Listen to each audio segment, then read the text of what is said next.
In this video, I'll show you how to differentiate a function which is a quotient of two other functions. Here are the main points we'll be addressed in the video. The quotient rule is used to differentiate the quotient of two functions.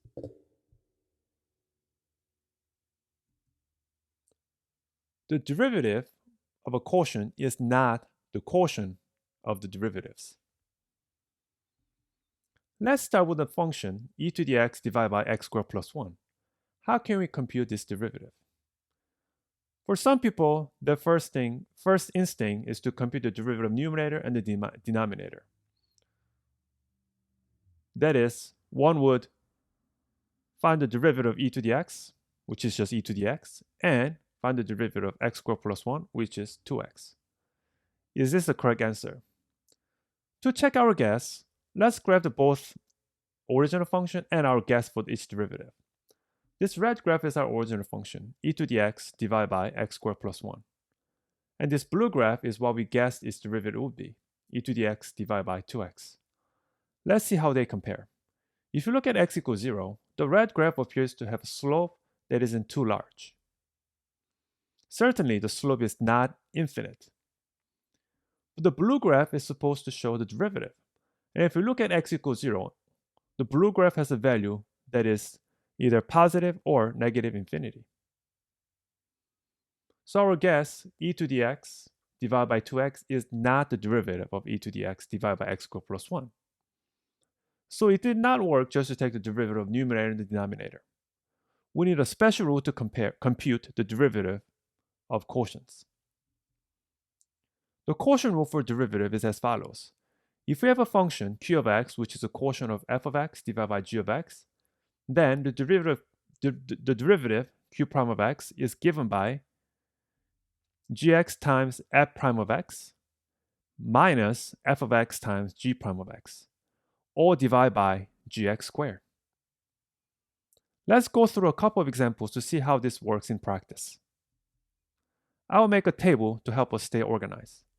Here's the function we're originally looking at, e to the x divided by x squared plus 1. And here's where we'll write the derivative of q of x.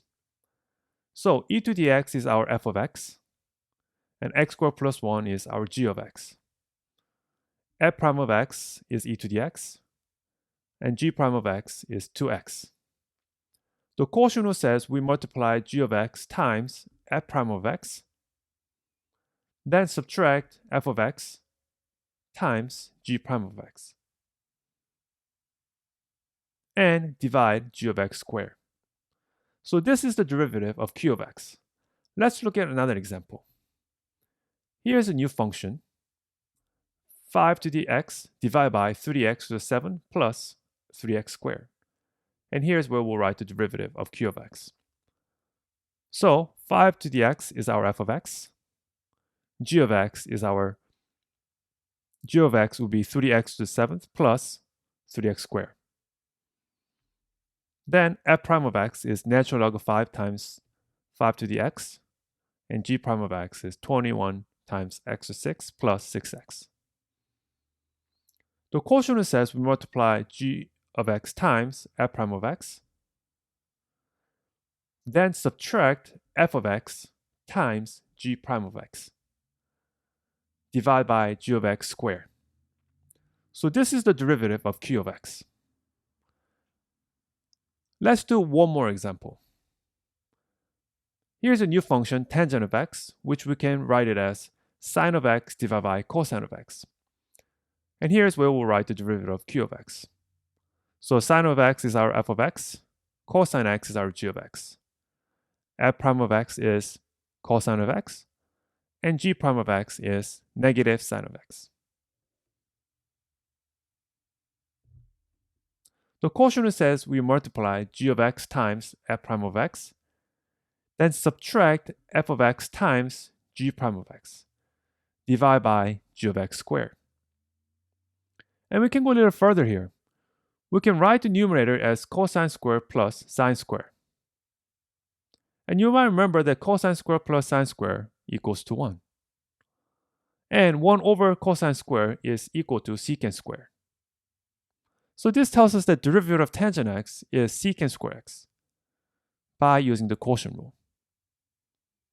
So now you've seen the quotient rule and several examples of how to use its computed derivatives. Let's discuss why the quotient rule works.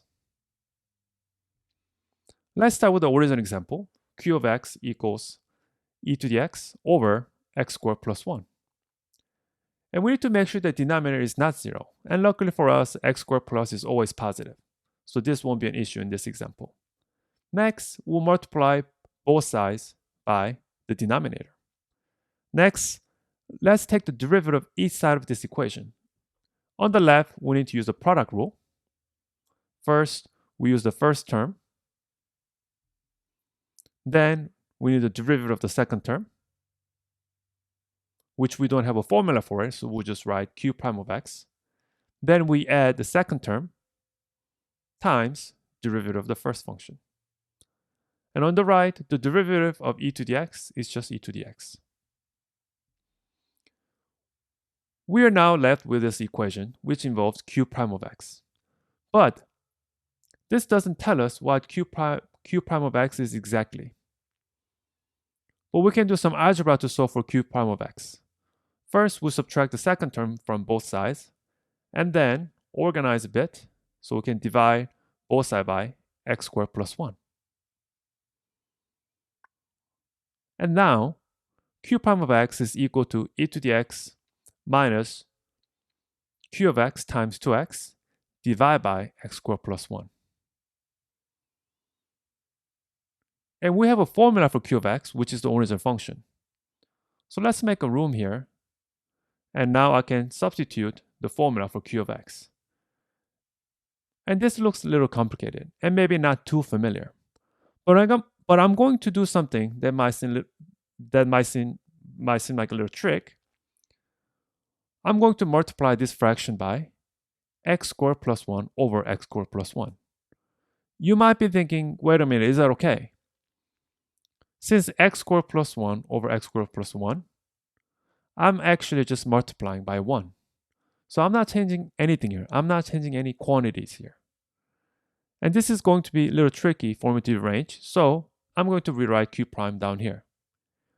First, we need to distribute x squared plus 1 in the numerator to both terms in the numerator of q prime. So when we multiply x squared plus 1 the first term, we get x squared plus 1 times e to the x. And when we multiply x squared plus 1 by the second term, it cancels the x squared plus 1 in the denominator, so we get e to the x times 2x. Then, when we multiply denominator to get x squared plus 1, we get x squared plus 1 entire thing squared. And now let's think about what we have here. If we look at back our original function, we can see that this first term is the denominator of q times the derivative of e to the x, numerator of q. The second term is the numerator of q times the derivative of the denominator of q. And the denominator of q prime is equal to the denominator of q squared. And this is exactly what the quotient rule says. And we could have done this with any quotient, any function that is quotient.